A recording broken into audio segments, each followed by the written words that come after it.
Hello, YouTube.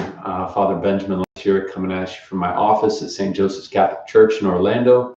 I've just been thinking about y'all because while I've been able to get out a little bit more than maybe some, come to my office, go to the church, get to see a few other people, occasional trip to the hospital.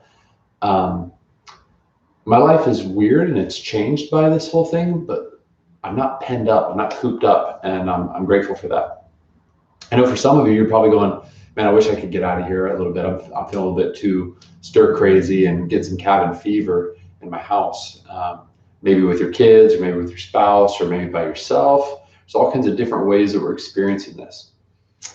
But we're all kind of in the same boat, maybe just different parts of that boat. It made me start to think about, right, just that idea of like being held prisoner in my own home. I remember when I actually did jail ministry.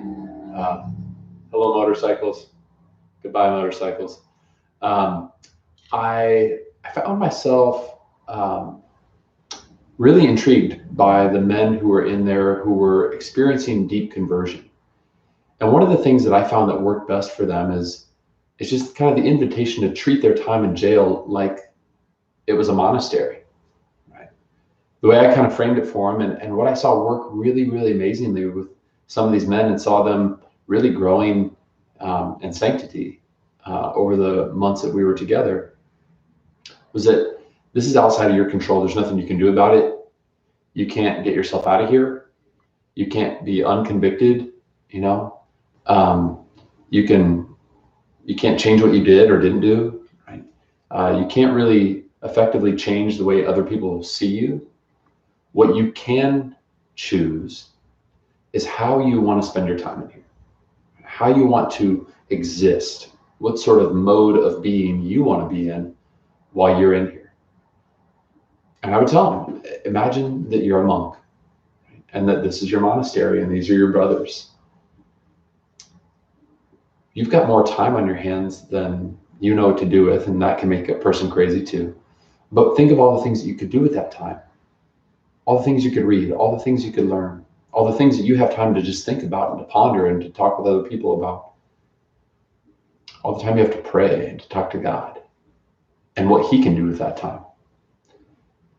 Take it to the other extreme, what could happen in jail? Well, you could, instead of striving to become the best version of yourself, you could absolutely become the worst version of yourself, bitter and jaded towards society and the system and feeling misunderstood and judged and maybe harshly treated or whatever.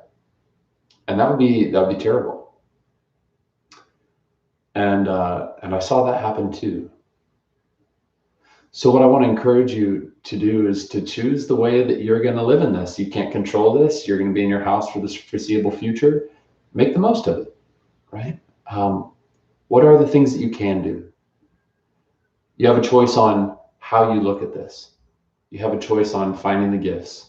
You have a choice to get outside the box and to get creative and to look to others for inspiration. It's okay if you don't know how to do this well right now, but there's a lot of people that are out there doing this kind of thing where they're broadcasting or they're blogging or whatever.